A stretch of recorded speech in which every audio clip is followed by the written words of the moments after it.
Everything starts with yourself. If you're self-aware, you'll know exactly how to navigate your life.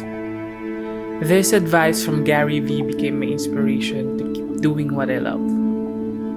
Life is too short for you to waste, and you just have to make the most out of it. Challenges and struggles are part of the process to be successful in life. So don't judge yourself way too early. In order for you to figure it out, always ask this to yourself: what do I want to do every day for the rest of my life?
So hi guys, welcome back to my channel and welcome to another episode of our pandemic project, a film photography series.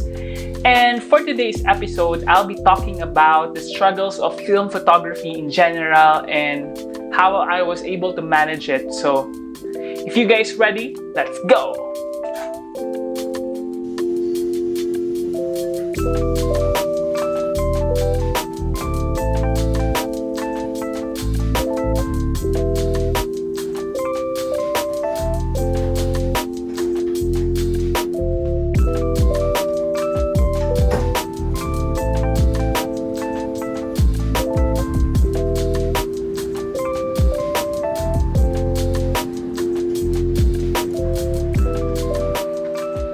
So hi guys, before we start the video, I would like to thank Squarespace for sponsoring this video.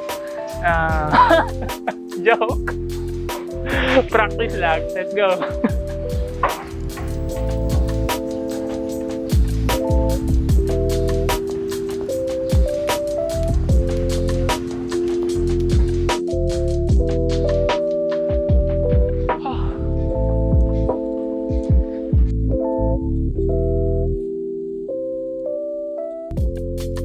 There's a lot of variety of films out there, so I really don't know what to buy.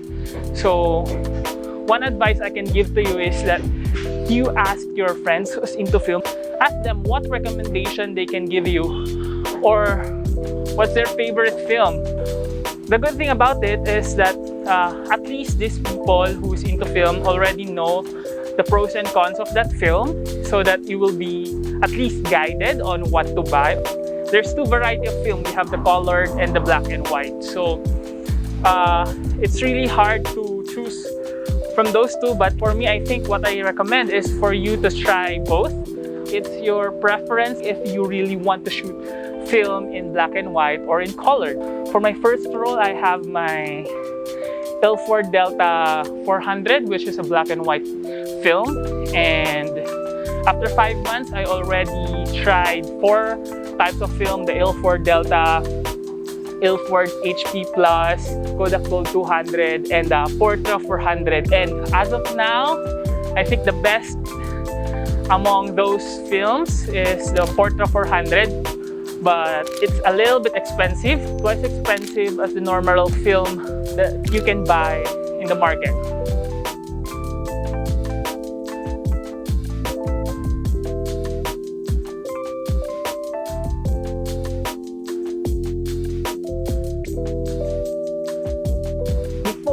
started, it's not yet pandemic, I bought my film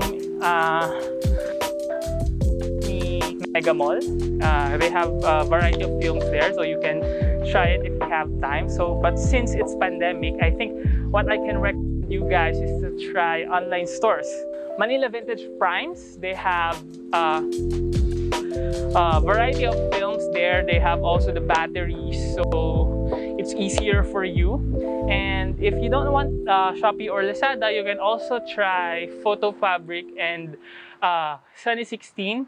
You can check it on their website.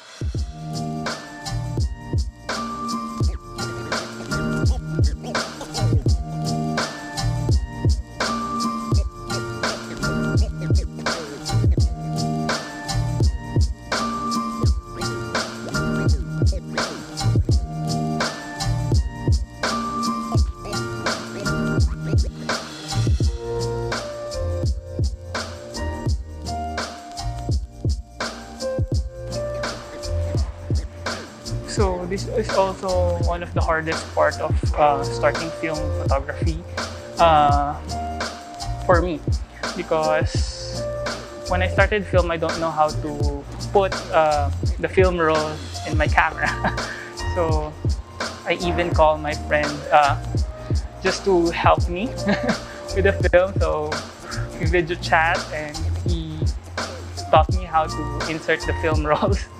So what I recommend for you guys as a starting film photographer is for you to, I think, search on YouTube on how to insert film rolls. It will help you a lot, because eventually once you get used to it, it will be much easier for you.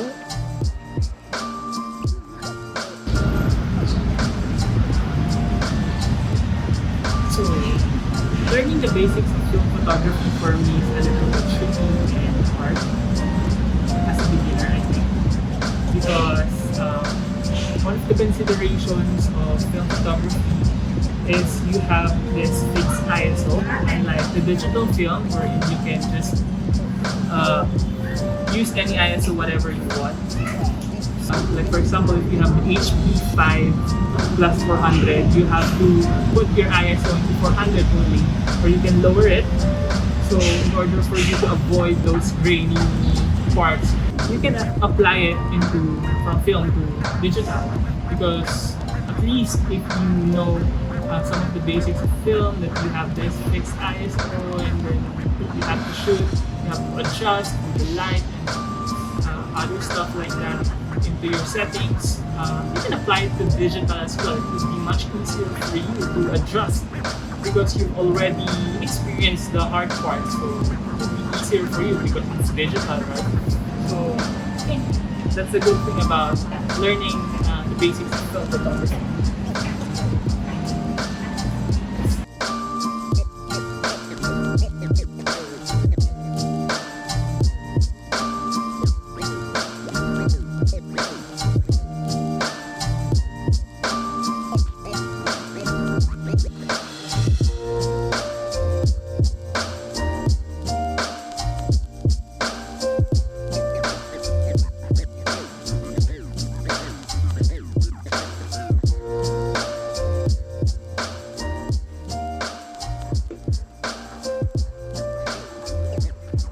So when you develop your film, don't expect too much on the output. Why? Because I think there are some instances that you expected this shot to be great or to be one of the best shots from your films, but turned out really dark, or sometimes it's really bright. Learning the balance of accepting your films once you take the shot is something that you should consider when you're starting film, because I think as I've said on my previous episode, that when you have your scans, you just appreciate the output. There are instances that I experienced that I thought that this shot is really a great shot, so I was expecting a lot when I checked the scans, but it turned out really bad, just like this. And sometimes there are unexpected shots. I didn't expect it to be great, and it turned out to be one of my best shots. And yeah, you just really have to learn the process. You just really have to start it now, and then eventually all the technicalities of film photography will be much easier, I guess, for me and for you who just started film photography. So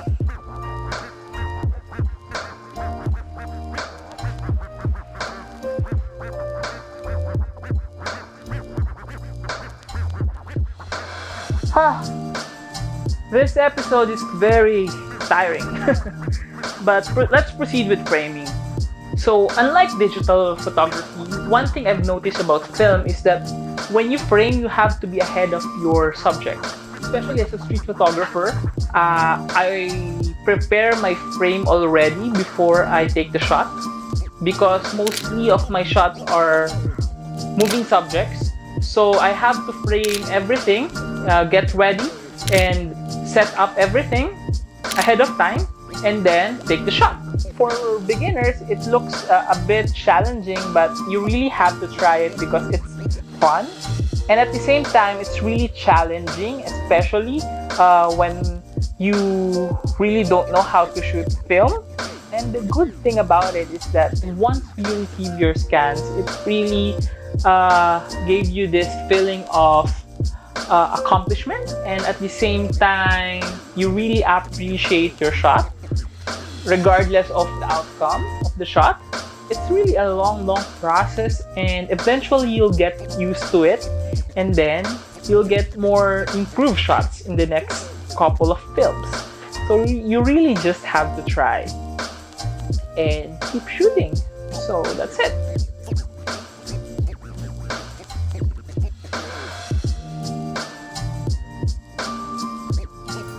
So this is a challenge for those people who just started film photography. Where can I develop my films? So especially now that this pandemic, it's really hard to go out and develop your films. What I can recommend for you guys is to check Sunny 16 or Fotofabrik. It's up to you where you want to develop your films. You can check their websites for more infos on how you can avail their services. So I'll just put a link down below, their websites. You just have to pay and deliver the films to them and wait for a couple of weeks, and you have your scans, and that's it. So this is the end of this episode. If you love this episode, please don't forget to like and subscribe to this channel for more episodes to come. And leave a comment if you have any suggestions that you would want me to consider on my next video. So, thank you guys. See you guys in the next episode.